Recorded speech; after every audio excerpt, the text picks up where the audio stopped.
নাজিৰাৰ অগ্নিনাভ মন্দিৰৰ বিগ্ৰহ চুৰি ঘটনাই সচেতন ৰাজ্যক সচেত কৰি তুলিছিল। এই ঘটনা কোনে সংঘটিত কৰিলে সেইজন ব্যক্তি আৰক্ষীয়ে কৰায়ত্ব কৰে, কিন্তু তাৰ পিছতো অগ্নিনাভ মন্দিৰৰ বিগ্ৰহ চুৰি কাৰ্যৰ লগত মন্দিৰৰ মূল পৰিচাৰিকা শিখা মজিন্দৰ বৰুৱা জড়িত বুলি ৰাইজৰ মাজত এটা গুজবৰ সৃষ্টি হ'ল। ৰাইজসকলে প্ৰশ্ন কৰিছে যে ইমান সুৰক্ষাৰ মাজত থকাৰ পিছতো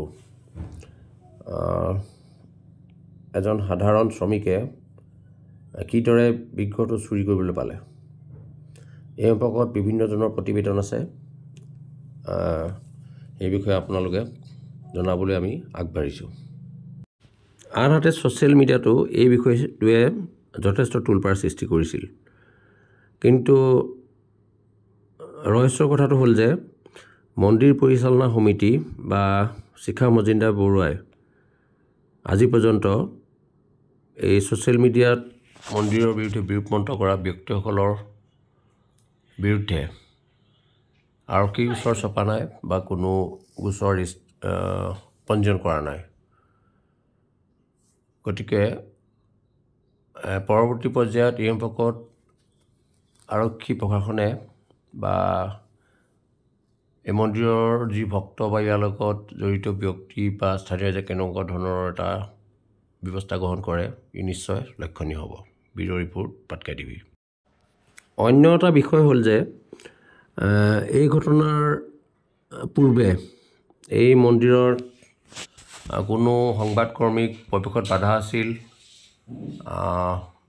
বা মন্দিৰৰ বাতৰি সংগ্ৰহৰ বাবে তেওঁলোক অনুমতি প্ৰদান কৰা নাছিল। কিন্তু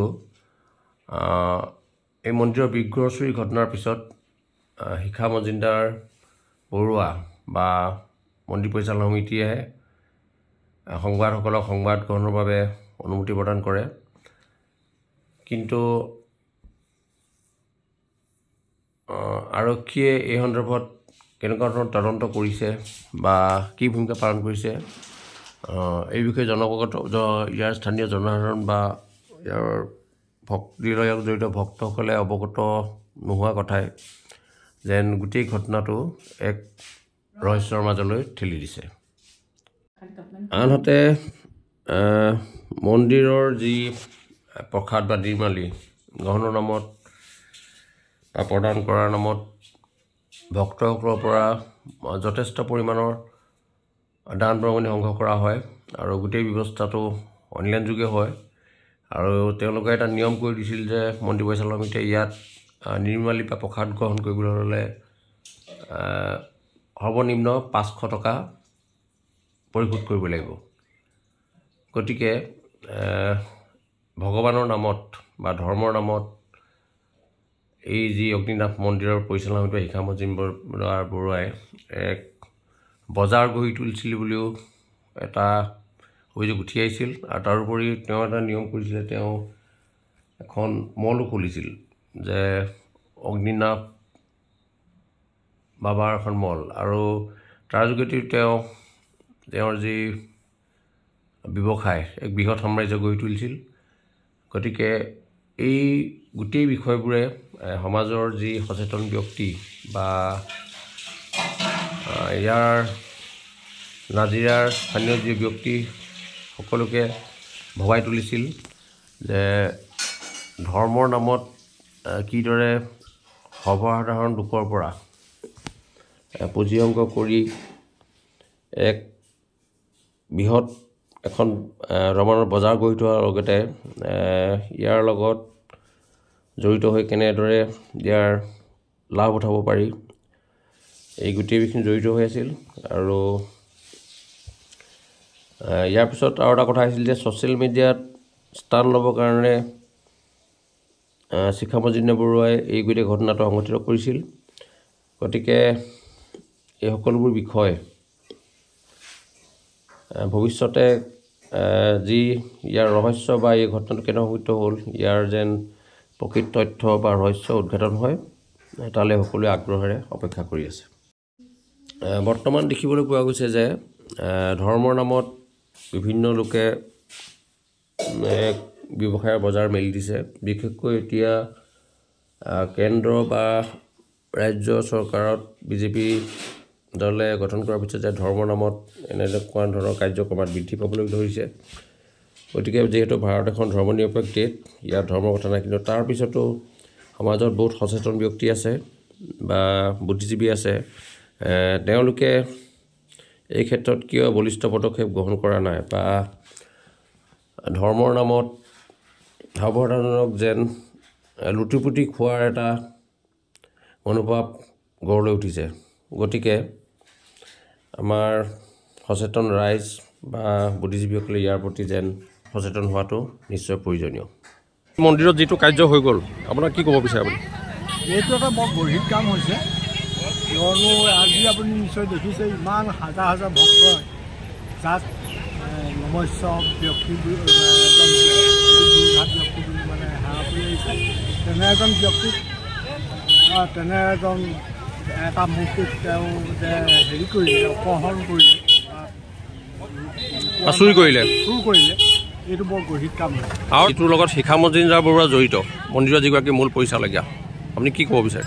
এই সম্পৰ্কে মই বিশেষ গম পোৱা নাই।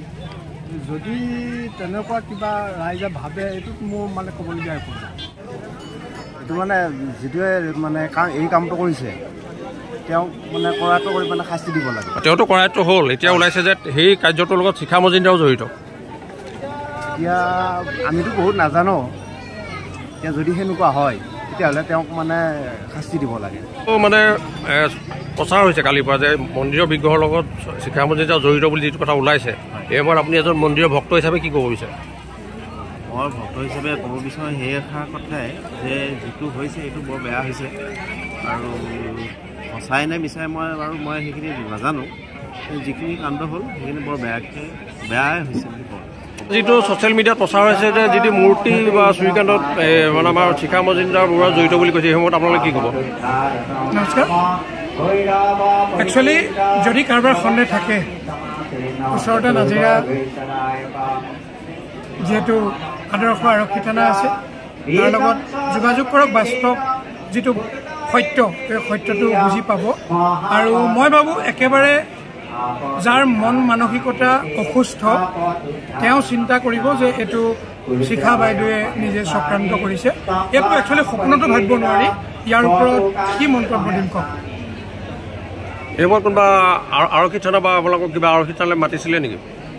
চাওক, আৰক্ষী থানাই আমাক কাকো মতা নাই, কিন্তু কথা হ'ল কি, আমিতো এফআইআৰ এখন দিব লাগিব।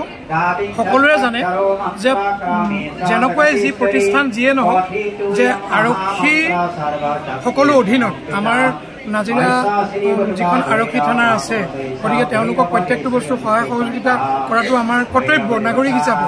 গতিকে আমি যেতিয়া এফআইআৰ দিছোঁ, গতিকে আমি তালৈ যাব লাগিব। বিগ্ৰহভাগ সংগ্ৰহ কৰিছোঁ আমি, যিহেতু আদালতৰ ৰায় অনুসৰি আমি আৰক্ষী প্ৰশাসনৰ পৰাই বিগ্ৰহভাগ সংগ্ৰহ কৰিছোঁ, সেই হিচাপেতো তালৈ যাবই লাগিব। এইটোতো কোনো কথা হ'ব নোৱাৰে ন? আপোনাৰ পৰিচয় দিব, আপোনাৰ পৰিচয়টো কৈ দিয়ক। মোৰ নাম জীৱন বৰা, আৰু এখেত মেড্নি পানী ফুকন, এখেত বাবুল সন্দিকৈ। আমি মন্দিৰৰ একো একোজন আমি সেৱক। শিখা মজিন্দৰ বৰুৱা প্ৰতিষ্ঠা কৰিছে, আপোনাৰ এতিয়া মনটো কেনেকুৱা লাগিছে? মনটো কি আৰু, আজি অত্যন্ত আনন্দিত। আজি আন দিনতকে পূজা আমাৰ বহুত বেলেগ ধৰণৰ একদম পৃথক হৈছে। আচলতে আজি একদম শিৱৰাত্ৰি পূজা যেনেকুৱা হয়, মানে তাতকৈ বেছি বিশেষ যেন লাগিছে তাৰমানে। আৰু সেইটোকে মই কৈছো, আগৰ ভিডিঅ' বিলাকতো কৈছো যে আজি একদম বিশেষ এভাগ পূজা হৈছে। আজি নেকি আগতে নকৰা আমি কিছুমান আজি কৰিবলগীয়া নিচিনা হৈছে। আৰু মই ভাবো মানে এইটো যিটো হৈ গ'ল ঘটনা, এই ঘটনাটো মানে নিগেটিভ বুলি মই নাই ভাবা, পজিটিভ বুলি ভাবিছো। মেইন কথা এইটো যেন পজিটিভ কিবা এটা আমাৰ কাৰণে হ'ল, তাৰ বাবে আমাৰ আজি এই কামখিনিৰ কাৰণে আমি আজি খুব সুখী। মানে সেইটোৱে ভাল লাগিছে। আৰু আজি আপুনি ভক্তিভাৱে ইমান আজি মন্দিৰ প্ৰতিষ্ঠা কৰিছে, বহুতো ভক্ত হৈছে, কিন্তু ছচিয়েল মিডিয়াত যিটো বাতৰি ওলাইছে, যিসকলে যেনেকে আপোনাৰ বিষয়ে প্ৰচাৰ কৰিছে, আপুনি বহুত কি ক'ব? প্ৰথম কথা, আপোনাৰ যিটো বেয়া বাতৰি প্ৰচাৰ হৈছে, ভাল বাতৰি প্ৰচাৰ হৈছে, দুটা। কোনটো বেছি? ভালটো বেছি হৈছে নে বেয়াটো বেছি? বেয়া কম থাকে, ভাল বেছি থাকে। গতিকে আমি পজিটিভ কাম এটা কৰি আছো, বেয়াৰ লগত ভাল থাকে। ভাল বহুত হলে তাৰ মাজত বেয়া অকণমান থাকিবই। গতিকে যিসকলে অপপ্ৰচাৰ চলাইছে তেওঁলোকক সুমতি দিয়ক তাৰে কামনা কৰিছো। তেওঁলোকৰ ঘৰে ঘৰে সুখ শান্তি বৃদ্ধি হওক, মনত ভাল চিন্তা তেওঁলোকৰ সৃষ্টি হওক, বাবাই তাৰে কামনা কৰিছো। বাবাই তেওঁলোকক সৎ চিন্তা দিয়ক। আৰু এইবিলাকৰ পৰা যিহেতু ভগৱানক আমি সকলোৱে বিশ্বাস কৰো, প্ৰত্যেককে আমি নেদেখাজনেই চলাই নিছে, গতিকে বাবাই তেওঁলোকক একো অনিষ্ট কৰিব নালাগে আৰু তেওঁলোকৰ উন্নতি হয়। সেইটোৱে। কবা